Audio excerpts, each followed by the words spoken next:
పాకిస్తాన్ కు శ్వాస ఆగిపోయేంతలా కఠిన నిర్ణయాలు తీసుకుంది కేంద్ర ప్రభుత్వం. నిన్నటి సిసిఎస్ మీటింగ్ లో 5 కీలక నిర్ణయాలు తీసుకుంది.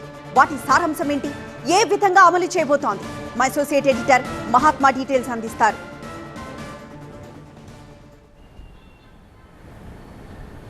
క్యాబినెట్ కమిటీ ఆన్ సెక్యూరిటీ తీసుకున్న నిర్ణయం ప్రభావం పాకిస్తాన్ మీద చాలా దారుణంగా పడబోతుందని చెప్పవచ్చు. అంటే భారత్ పాకిస్తాన్ మీద మల్టీ ఫ్రంట్ అటాక్ చేస్తుంది. అందులో మొట్టమొదట ఈ క్యాబినెట్ కమిటీ ఆన్ సెక్యూరిటీ తీసుకున్న 5 నిర్ణయాలు, అందులో ఒకటి డిప్లొమాటిక్ స్ట్రైక్గా మనం చెప్పవచ్చు. సర్జికల్ స్ట్రైక్, ఎయిర్ స్ట్రైక్ ఎలాగో ఇది డిప్లొమాటిక్ స్ట్రైక్.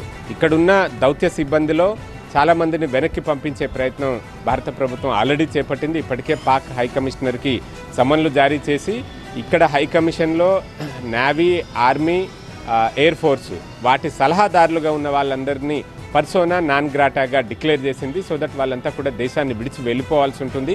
దాదాపు 55 మంది వరకు ఉన్న స్టాఫ్ని 30కి కుదించేసిన పరిస్థితి కనిపిస్తుంది. ఎట్ ద సేమ్ టైం అక్కడ పాకిస్తాన్లో ఉన్న భారత దౌత్య సిబ్బందిలో కూడా సగం మందిని వెనక్కి పిలిపించే అవకాశం ఉంది. తద్వారా దౌత్యపరంగా దాదాపు తెగతెంపులు చేసుకుంటున్న వాతావరణం ఒకవైపు మనకు కనిపిస్తూ ఉంది. ఇక వీటన్నిటికంటే కీలకమైనది సింధు నదీ జలాల ఒప్పందం రద్దు. ఎందుకంటే పాకిస్తాన్ ఆధారపడిందే సింధు నది మీద. ఆ నదీ పరివాహక ప్రాంతంలోనే వ్యవసాయం అంతా కూడా సాగుతూ ఉంటుంది. ఆ దేశం ఆధారపడ్డది, పరిశ్రమలైనా వ్యవసాయమైనా అంతటా కూడా ఆధారపడ్డది సింధు నదీ జలాల మీద. ప్రస్తుతం భారత్ నుంచి సింధు నదీ జలాల ఒప్పందం రద్దు చేయడం కారణంగా భారత్ నుంచి ఆ దేశంలోకి ప్రవహించే దాని ఉపనదుల మీద నిర్మించిన డ్యామ్స్, ఆ నీటిని పూర్తి స్థాయిలో భారత్ వినియోగించుకుంటుంది. ఇప్పటికిప్పుడు మొత్తంగా నీటిని అక్కడికి వెళ్లకుండా ఆపలేము.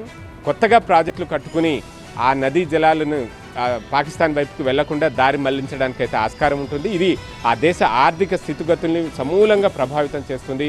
వారి ఎకానమీని సైతం దెబ్బకొట్టే అవకాశం ఉంటుంది. ఇప్పటికే ఆ దేశం ఆర్థికంగా చాలా ఒడిదుడుకులు ఎదుర్కొంటున్నారు. ఈ ఘటన తర్వాత పర్యాటకులందరినీ కూడా వెనక్కి రప్పించేందుకు స్పెషల్ ఫ్లైట్స్ కూడా ఏర్పాటు చేసిన విషయం తెలిస్తే, సో ఏంటి ఆ ఏర్పాట్లు ఎలా ఉన్నాయి? వాళ్ళందరూ కూడా వాళ్ళ స్వస్థలాలకు చేరుకున్నట్లేనా?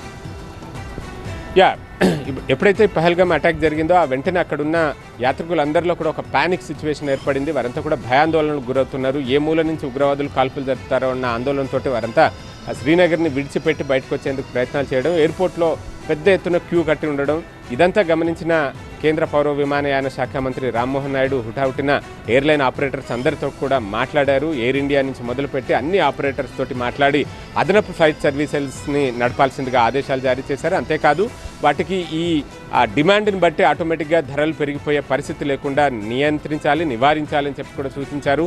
క్యాన్సిలేషన్ ఛార్జెస్ని సైతం రద్దు చేయాలని చెప్పి సూచించారు. దాంతో అక్కడున్న వాళ్ళందరినీ తరలించేందుకు ఒకవైపు ప్రభుత్వం ఏర్పాటు చేస్తుంది. మరొక వైపు అక్కడికి ఆల్రెడీ యాత్రల్ని బుక్ చేసుకున్న వాళ్ళు, టూర్ ప్యాకేజెస్, ట్రావెల్ ఏజెన్సీస్ ద్వారా టూర్స్ని బుక్ చేసుకున్న వాళ్ళంతా కూడా తమ టూర్స్ని రద్దు చేసుకుంటున్న పరిస్థితి కనిపిస్తూ ఉంది. దీంతో కాశ్మీర్ టూరిజం చాలా పెద్ద ఎత్తున ప్రభావితం కాబోతోంది. అక్కడి స్థానికులు సైతం ఈ ఉగ్రదాడిని ఖండిస్తూ మార్కెట్లను బంద్ చేశారు, కొవ్వొత్తులతోటి ర్యాలీలు నిర్వహించారు. సో ఆ ఉగ్రదాడి ప్రభావం కాశ్మీర్ సైతం ఎదుర్కొంటుంది. రైట్ మహాత్మా.